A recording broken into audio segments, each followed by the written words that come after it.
Hey everyone, welcome to Your First Digital Product, a show that helps maxed out service providers create their first digital product so they can gain an additional income stream, grow their impact without increasing one-on-one work, and experience more time freedom.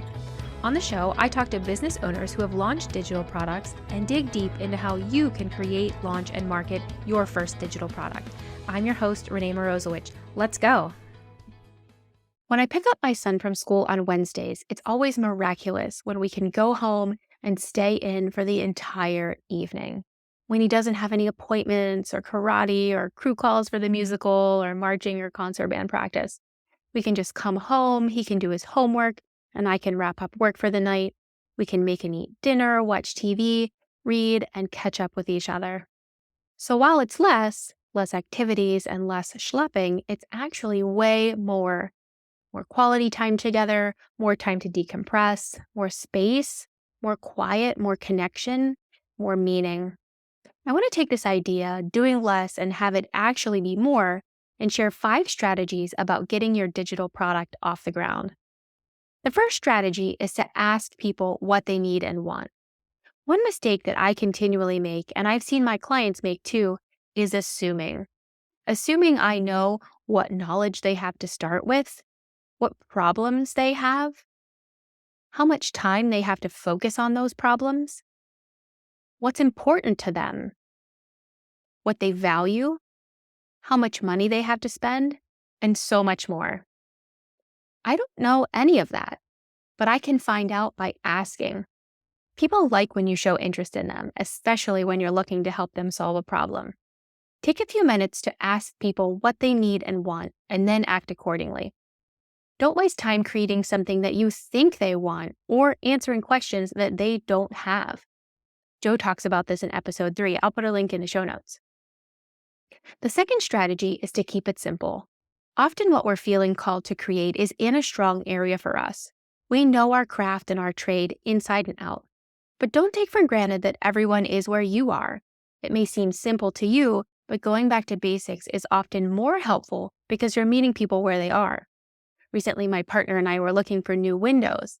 We had several people come to the house to show us their products, and almost every time I had to ask them to stop and revisit something they said, to not use all the jargon and acronyms that they knew so well, but to explain it in simple terms that I could understand, not having any background in the industry. So your product may not need to be as involved and over the top as you think. It could be something that you know so well that it's simple for you. The next 2 strategies relate to this point. Your digital product doesn't have to be complete before you sell it. Let me say that again for the people in the back. Your digital product does not have to be complete before you sell it. You can pre-sell your product as a way of doing less. Often when we ask the question, hey, if I made this product, would you buy it? People say yes. But when you put a product up for sale and ask people to hand over real cash, you will quickly see if people will actually buy it. If people pay, and enough people pay, you can create the product. They'll be doing less because you won't be wasting your time creating a product that no one wants. When you're selling this way, you want to be extra clear with your deliverables and timeline. Because people pay in advance and now there's a specific due date, there will be some added pressure to deliver on time, but often that's exactly the push we need. Plus, no time for rabbit holes, additional bells and whistles, and all of the extras that you think you have to include. My next strategy is kind of a hybrid approach. Create some of the product, start selling, and drip it out weekly.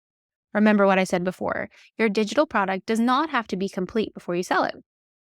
When you drip the content out weekly, you give yourself a timeline and a deadline to complete the next part. In episode 2, I talked about Parkinson's law and how the task will take the amount of time you allot. If you only have a week, you'll get it done.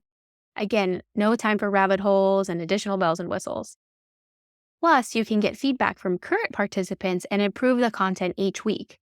And then after you've done a full run, you validated that people will pay, validated that people are happy, got it done in a specific amount of time, and have a complete product that you can sell going forward.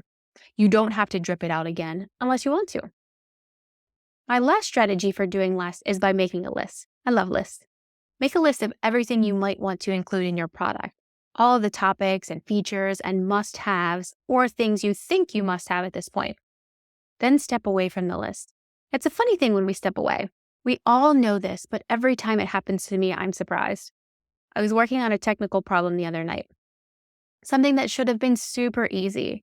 In fact, I was comparing one version of what worked with another version that didn't work, and I didn't see it.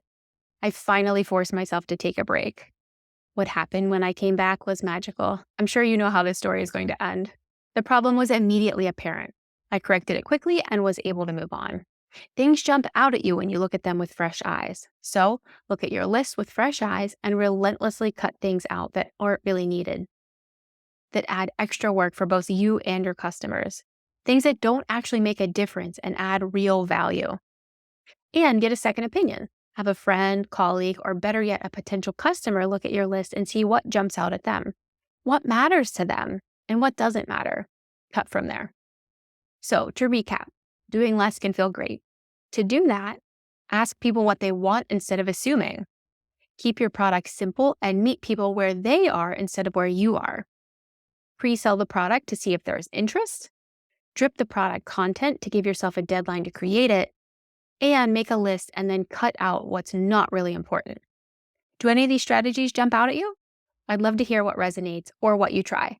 Send me a voice message at yfdp.show/share. The link will also be in the show notes. Thanks for listening. Hey, thanks for listening. I'd love to continue the conversation in your inbox. Email subscribe to hey@yfdp.show or sign up in the show notes to get bi-monthly emails about how you can create, launch, and market your first digital product. Can't wait to see you there.